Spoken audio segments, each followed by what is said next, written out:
Good evening, Rory. It is so good to see you. How are you doing?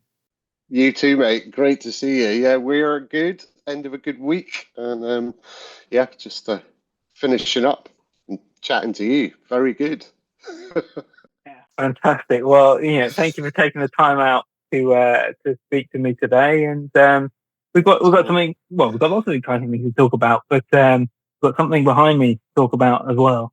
And so, yeah, I'm looking forward to that. But I guess let's kick off. What's new in the world of Taran Guitars? How is life up in the workshop?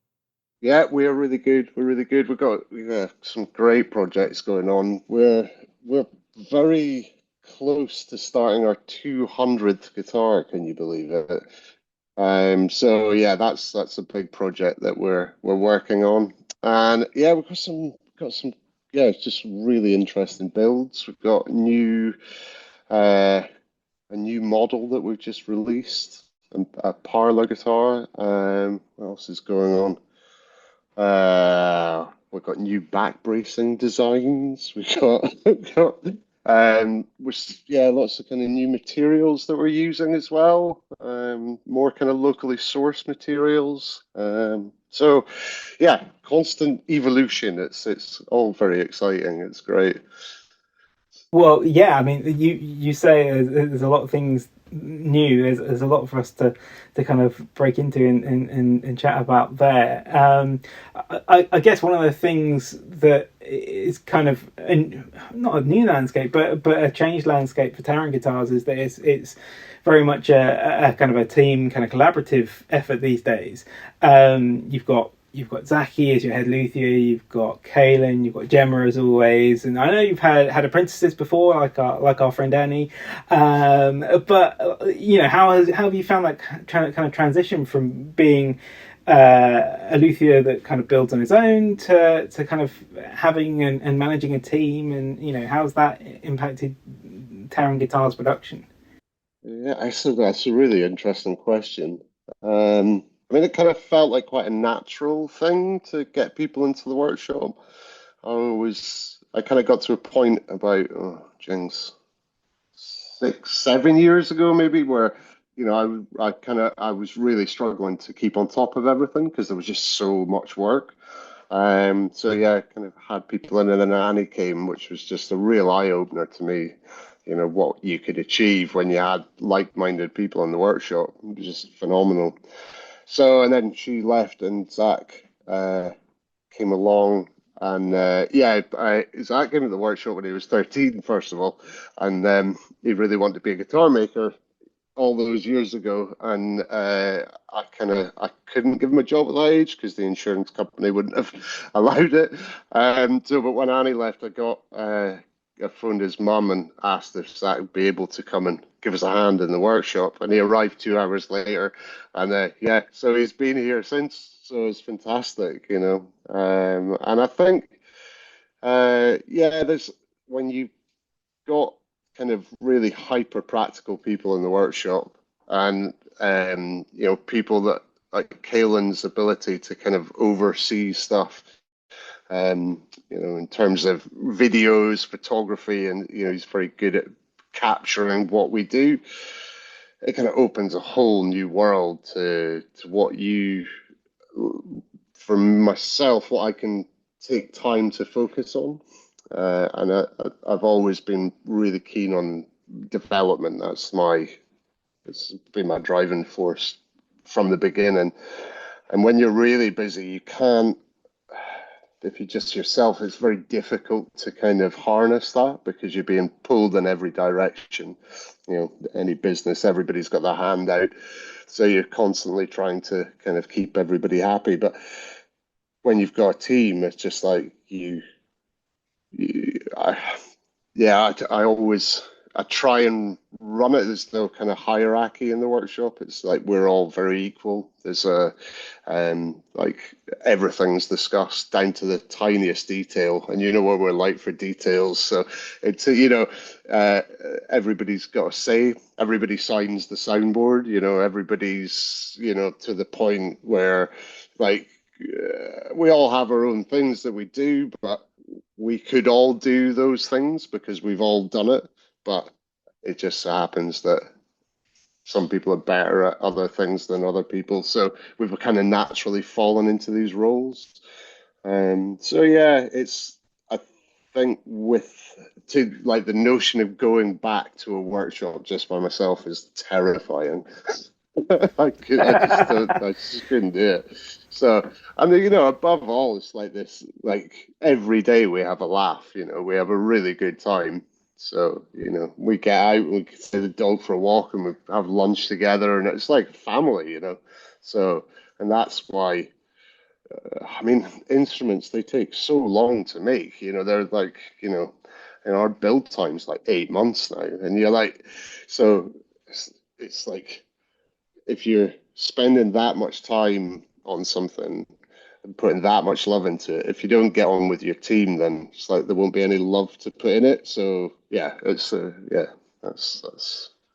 so it's great. I love it. So What a passion. I think we should probably talk about the one that we've just received. This Well, brand yes. new Taran Moore 12 fret African Blackwood Italian Spruce master grade woods.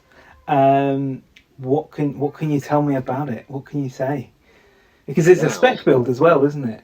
yes, So yes. it's how did the build come about in terms of it being a spec build, and what was the build process like?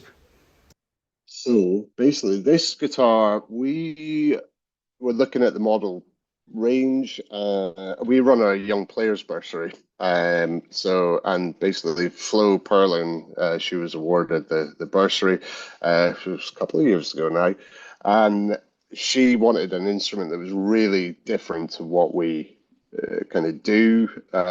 So she plays bossa nova, and kind of bossa nova style. So she was looking for something that was kind of classical guitar with that kind of, elasticy feel of a kind of really good flamenco or that kind of style instrument.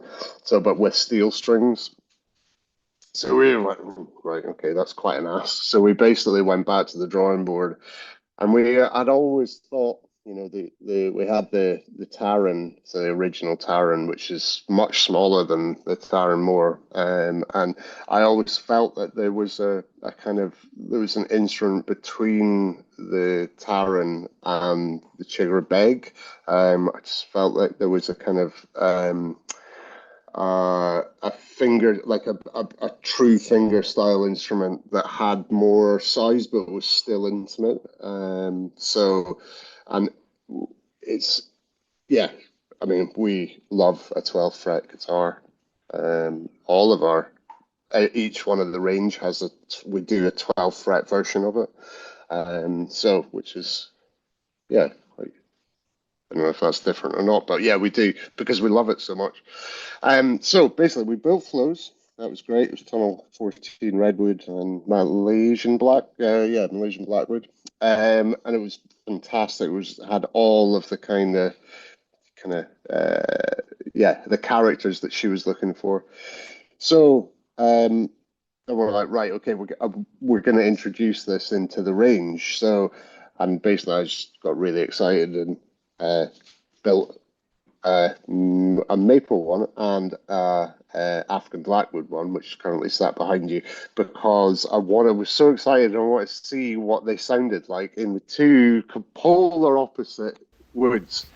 So I yeah, see. yeah. So the yeah we the maple one, we wanted lots of warmth in it, and this one we wanted to pull the warmth into it as well, because African Blackwood isn't is quite a fundamental. It's a very it can be quite what's the word? Kind of in your face, punchy, very fundamentally, that's not a great word, but what we wanted to do was see if we could warm African Blackwood, so make it more of a kind of like an encompassing and intimate experience instead of throwing lots of sound out front. So that was the kind of premise of the instrument. And we also really wanted to try our new, I don't know what mark we're on now, but our latest iteration of the compression braces.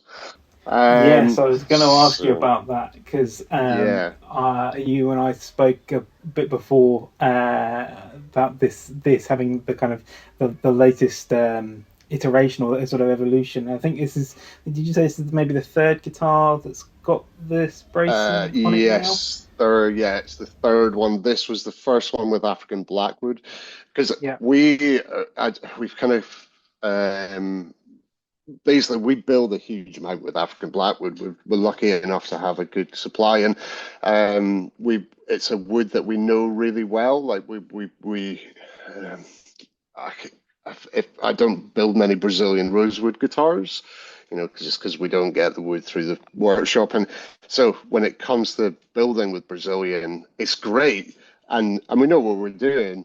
But when you get to know African Blackwood the way we know it, you it's like you know how it's going to respond. So any changes that you make, you can really hear them, and because you know what you've done and you know why you've done it. So yeah, that's why I wanted to build the African Blackwood one. So And yeah, it is absolutely stunning. I mean, you probably can't see on here the grain on it, but I will overlay some pictures so that people can see.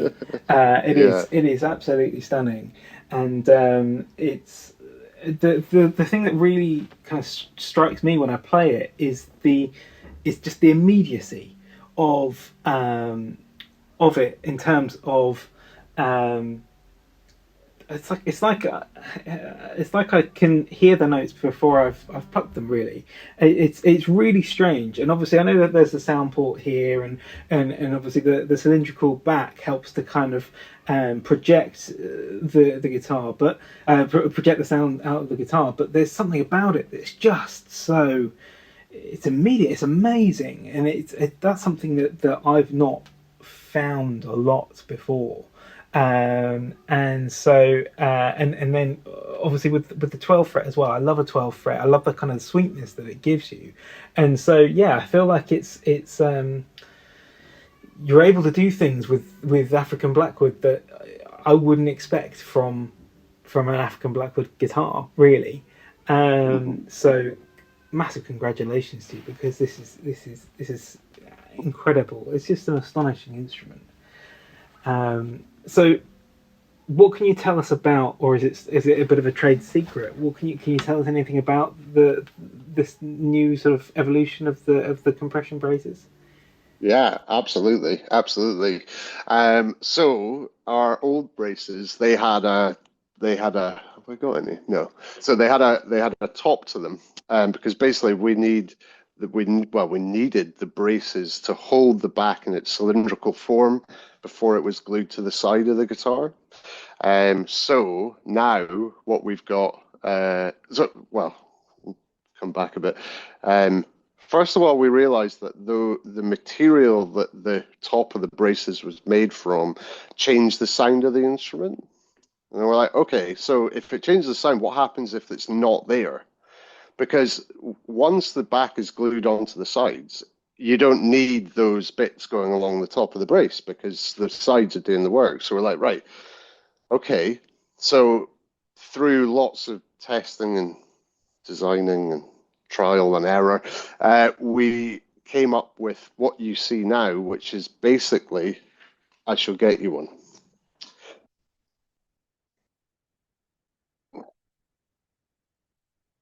So this is a tree mahogany. Um, so so Oh, nice. basically, You've not built too many with those in the tree no, before, have you? no, I haven't. So this is yeah, it's really beautiful stuff. You can see it there, but yeah, Yeah. it's So lovely. So you've done away with the kind of the top material. yes, totally. So what we needed some way of holding the back in its shape. What before we glued it to the top, because I should come back to the whole principle of these braces. Why don't we just do normal braces? So our backs, they're cylindrical. That makes a very stiff back. And what I found, or what we found, I should say, over time, was that the more the back vibrated, the more it influenced the sound, and the more it you heard what the material was, well, what the material was, whether it was mahogany or African blackwood or Malaysian blackwood or whichever, walnut, you got more of the character. So was it drier? Yes. Was it richer? Yes. Was it et cetera, et cetera? So I'm like, well, I need, I really want these braces to not stiffen the back to a point where I don't hear that. So making the braces as lightly as possible allows the back to vibrate across the whole back, not just in sections. It's like the whole back's really active. And then moving forward, we knew that we didn't need the top of the braces. So we created these braces that are, if you, we came to it through design, but it's basically the exact shape or structural shape of the railway bridge across the Forth in Scotland. So Oh it wow. used, yeah, so it uses anchor points, which are the sides, and then it's got two high points that cantilever basically through the middle of the brace, and that's what this shape is. So, and I'll show you one without. So this has got strings. So this is basically, these are tuned now. These the braces are tuned so that it fits the back perfectly. It sounds great, and then the strings come off once it's been glued to the guitar. So, but the shape is still. I'll get it back. So, um, so this back, there's no string on it at all, but you can see it's still curved. So the braces, that proves that the braces are holding the back in its cylindrical form. So That's it's crazy. the string is just fine tuning, which is cool. So, but what it And allows, yeah, the holes that are on there, is that purely just for the string? that is just for the strings. So there's either 18 karat gold or sterling silver in those in the holes there. Here we go. And they allow the string to go through without damaging the wood. So that's what we do with them. So Nice. so basically you've got this back now that is being held in the shape, and there's like very little wood involved. It's all down to the what's the word the is it typography topography, or the shape, the mechanics of the shape that's holding the back. So it's allowing the back to be as light and as free as possible, and therefore influencing the sound as much as we possibly can. So it's a really exciting development for us, massively exciting. So Well, yeah. I mean, it's a kind of a massive step from where you were before, I guess. yeah, Um, huge, huge. but have you had to change the structure of the sides at all to compensate for that at all, or is it?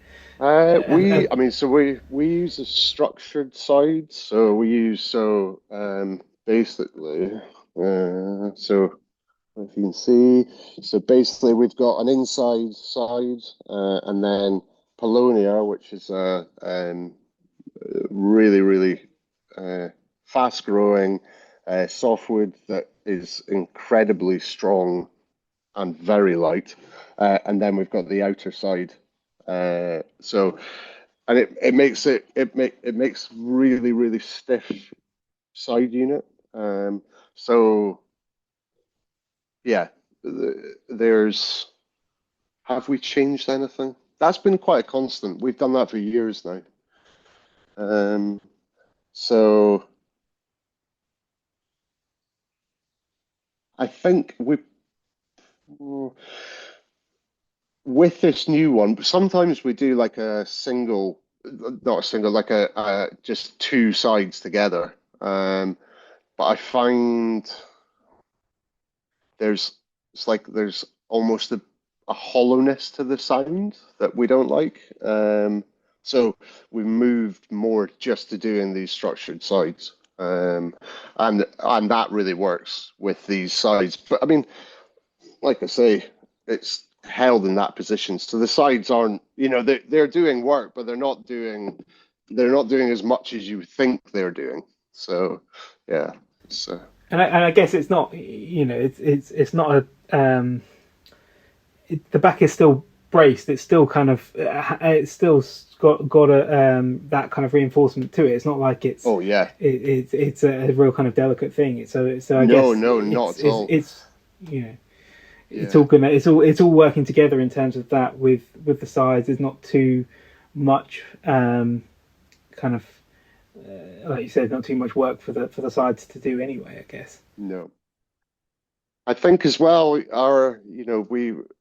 the backs on our guitars, the more wood there is, the better they sound. So the backs on ours they're relatively thick. They're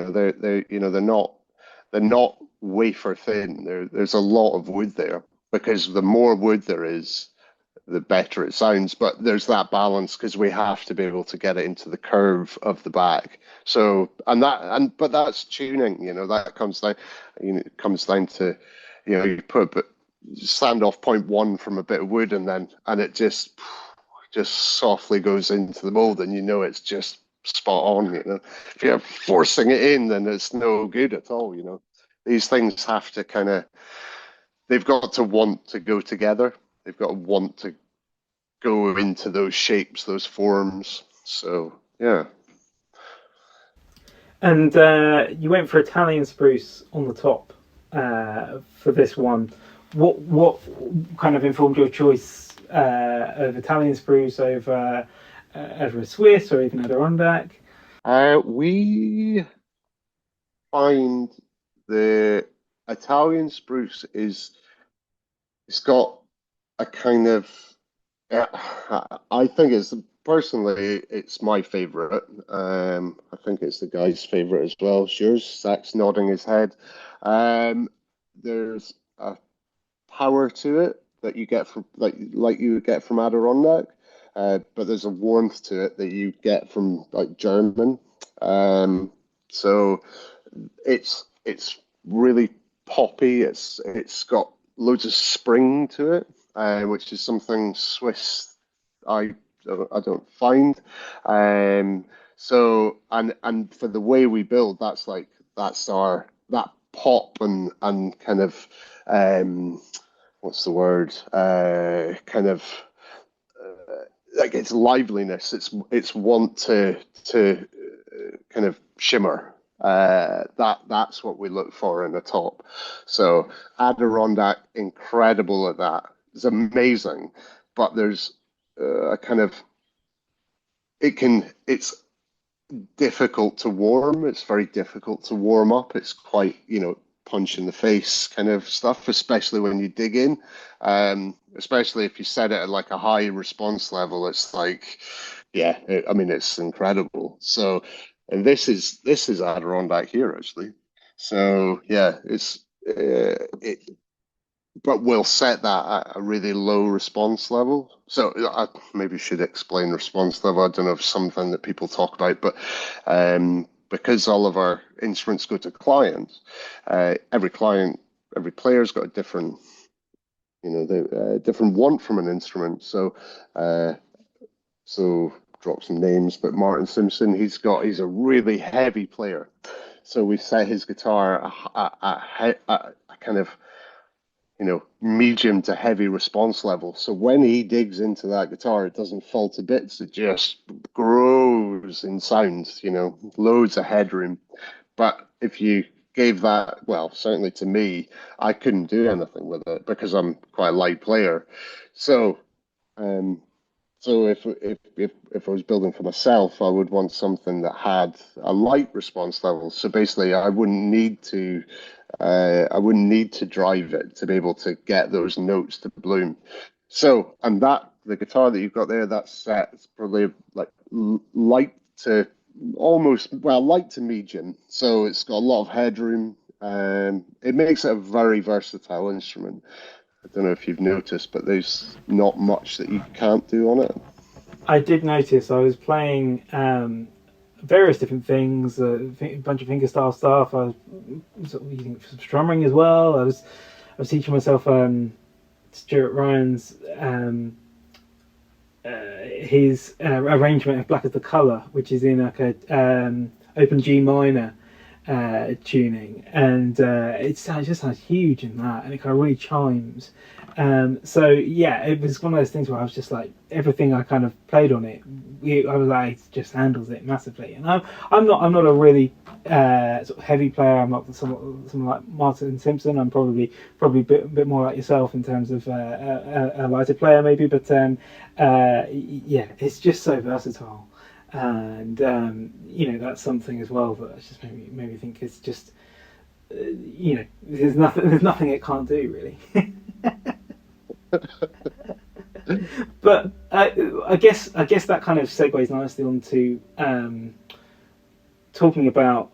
Obviously, we mentioned that it's a spec build, and when you're building a custom sort of order for someone, I guess part of that process is understanding what their wants and needs are as a player. So when you're building a spec build, obviously I know that you had this as kind of potentially a guitar for the young bursary winner, but how do you go about sort of I guess kind of tuning and sort of building and approaching a spec build when you don't know exactly who's gonna be owning it? No, it's a very good question. I suppose so. You first of all, you've got your like kind of wants and uh, like things you want to develop. You know, we all come together and we're like, right, okay, what do we want to push? What do we want to try out? What detailing do we want to think about, etc., etc. So, and then comes the tone, and you're like, oh, well, do we want to warm this up, or do we want to make this like a really kind of focus sound, or I kind of with those with the specs, I always have a kind of I try and think about the largest audience of players, and because we've been so lucky to work with so many people, you really start to get an idea of like what the most important things are to people, and an instrument that you pick up, you, the first moment you pick it up, that's like one of the most important moments because it tells you everything about the instrument. Tells you whether it's a fingerstyle instrument, whether it's a flat picking instrument, whether it's something you need to drive, whether it's something that you need to, be very, very gentle with. So does it feel like cheese wire? Hopefully not. And so you know what we try to do is when you pick it up, there's this suppleness to the instrument. There's a feeling that it's alive and has been alive for a long time, and a feeling that it sits with you. So it's not angular in any way. It is just a really organic thing that sits very comfortably. So, and then we think about, in this case, we wanted to warm it because if you can have an instrument that's got lots of focus but is warm and powerful and encompassing, it makes for an experience that's quite different to other instruments because it's not what you would expect. So, you pick up an African Blackwood guitar, you feel like it's just going to run away with you, just be really kind of bit edgy and um, shouty almost. Whereas that is not, it's very warm and it kind of hugs you. And then when you want it to, it really can crack, and really go. And that's what we wanted. That's what we looked for in this one. So it's exciting to be able to come together, put a brief together, work on it, string it up, and then be like, what do people think? And then the feedback that you get about an instrument is exactly what you've got on your brief. It's pretty cool to be able to achieve that. So, Let's move on because you mentioned earlier on about a new model, and yes. one of the things I wanted to ask you about is kind of what's next for Taran Guitars, yeah, this new model. It's a new model, but based on an old model with an old name. What's going on? What's happened? So when I was in Edinburgh, in my workshop, which is about this big, I was visited by an American chap, and he had a froggy bottom with him because he was playing somewhere in Edinburgh, and he came down, and I had a Malin parlor, a maple Malin parlor, which I'd built and I'd taken to a show in Cheltenham, and it was the first time I'd met Stuart Ryan. Stuart sat and played the guitar, and I remember there was like this gathering crowd around him, and yeah, and he said at the end, he was like, "That's a pretty good guitar, Rory, good one," and yeah, so this chap came in and he played the Balin, and he said, "Yeah, it's a pretty good guitar, Rory," and he said to me, he was like, "I'm going to get one of these. I'm going to get one of these. Not now, but I'm going to get one of these." And I thought to myself, all right, okay, whatever. You know, just somebody that's come in, and I don't think he will. Anyway, few 13 years later, this guy got back in touch and he said, "I would really like to put that order down for a parlor guitar for Malin." And I'd only made I made three, I think, and then basically didn't make any more. Just didn't have. There wasn't demand. We were focusing on other things. So when Jim came along, he was like, we were like, right, perfect opportunity. So again, we all sat down at the drawing board and we redesigned the Malin, putting everything that we've learned over the years and everything that I wanted from the Malin back in the day, and we put it all together. And yeah, what we got was a kind of little powerhouse of an instrument that isn't overly compressed, uh, which was really important. We didn't want a parlor guitar that could be really compressed, which is quite a difficult thing in a small body instrument. And we wanted again to kind of challenge the perception of what maple can do. It's a fascinating tone wood. It's got this reputation for being really brash, and if yeah, we didn't want it to be brash. We wanted it to be warm, and we wanted it to be sweet, and we wanted it to be powerful, and we wanted it to be uh, an instrument with lots of headroom. All things that you don't kind of expect from a small instrument. So uh, we put it all together, and Zach did the detailing on the instrument, and he used rippled maple, and the way that he cut the elm purfling and put it all together, it makes it look like herringbone, but it's not herringbone at all. It's just wood, and it was like amazingly clever bit of detailing. So, and that kind of playing into the traditional parlor herringbone. We put So we did that, and then slotted headstock on there, but the slotted headstock with a hot sand fade and a volute as well. Never done a hot sand fade volute before. In fact, very rarely done a volute. So yeah, just like really fun things to kind of design and get behind. And what came out was this instrument that's like really like everything we were just speaking about. It's like really compact, really intimate, but really powerful, like really surprisingly powerful, and not brash at all. All right, a good amount of cut, but not like a maple guitar, you know, didn't feel or sound like that. So yeah, we're like, yes, new model. It's got to be resurrect the Malin. So it is now part of the range. So it's very exciting. We're looking forward to building more. One thing I noticed when I saw the video, one of the videos of it being played, I had to go back and check the specs. I was like, that's not maple, is it?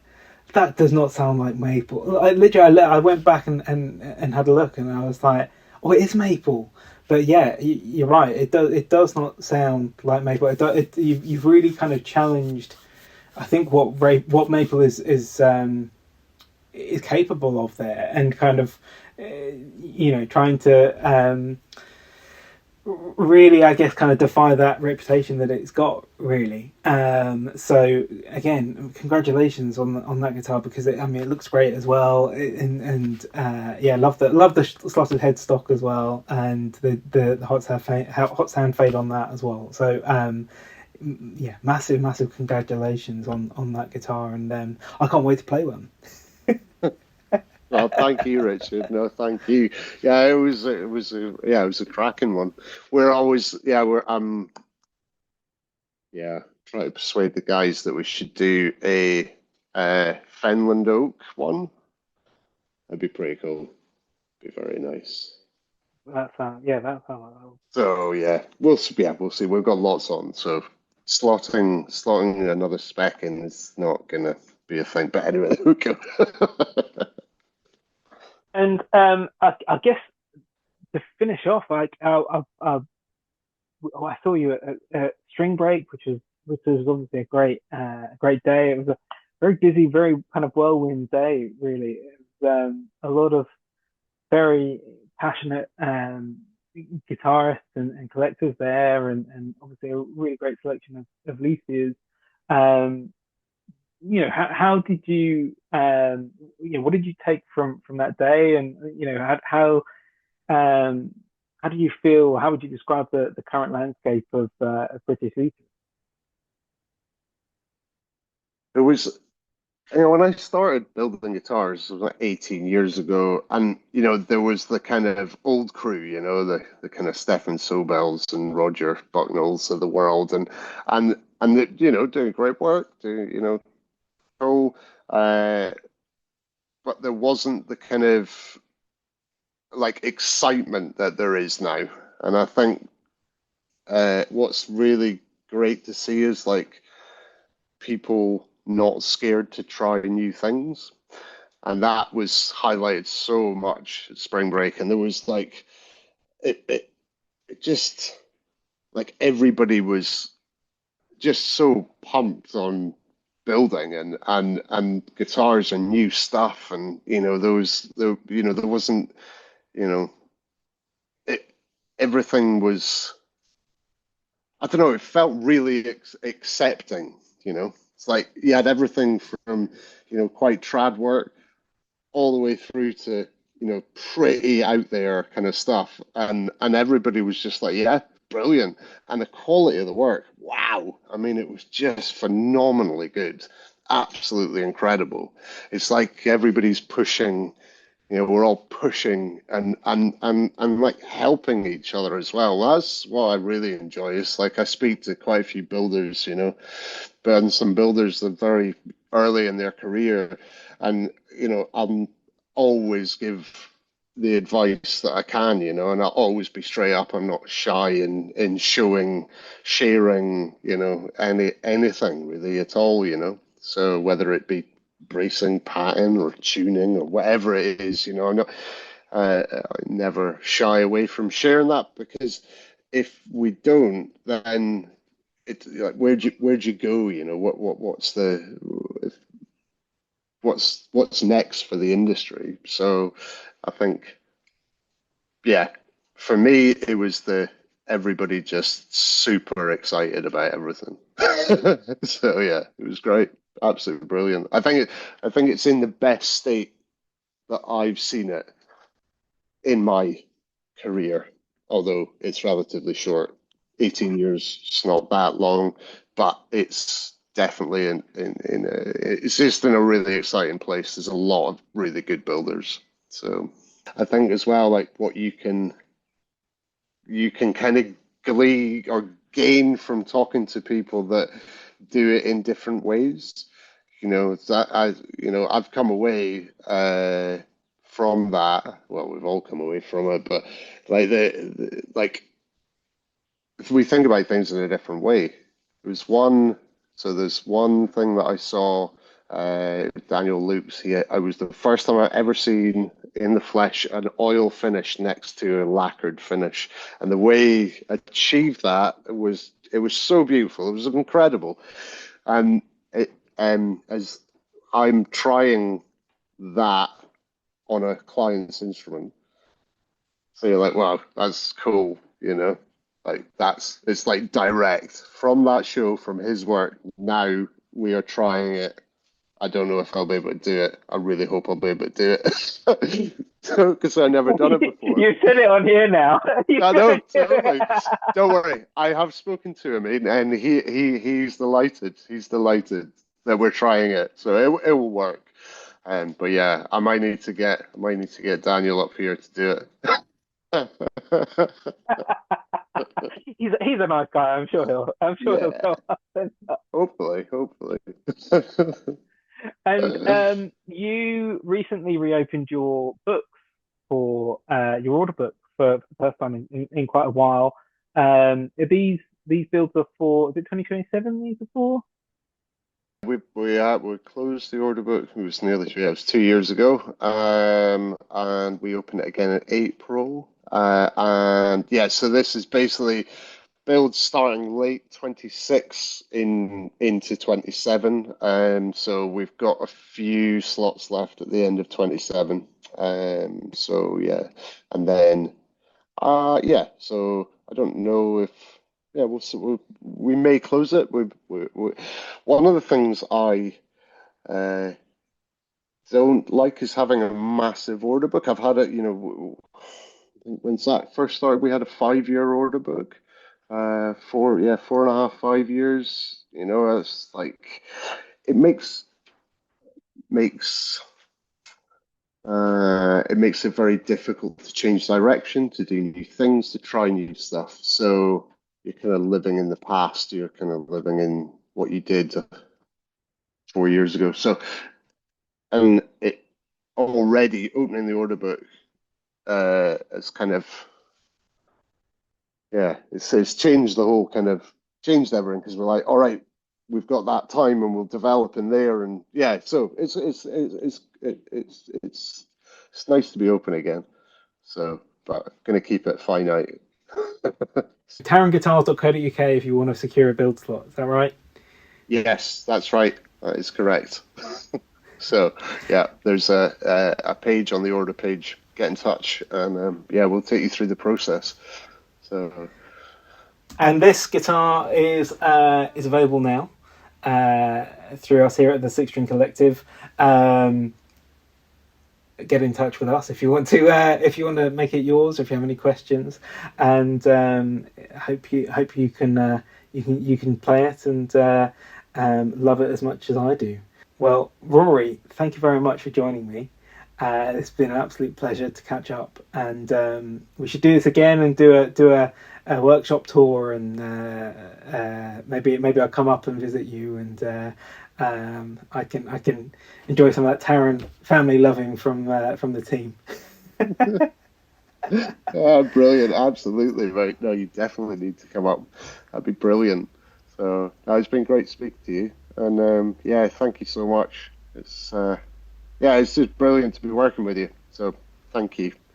And The pleasure is all here's to mine. more.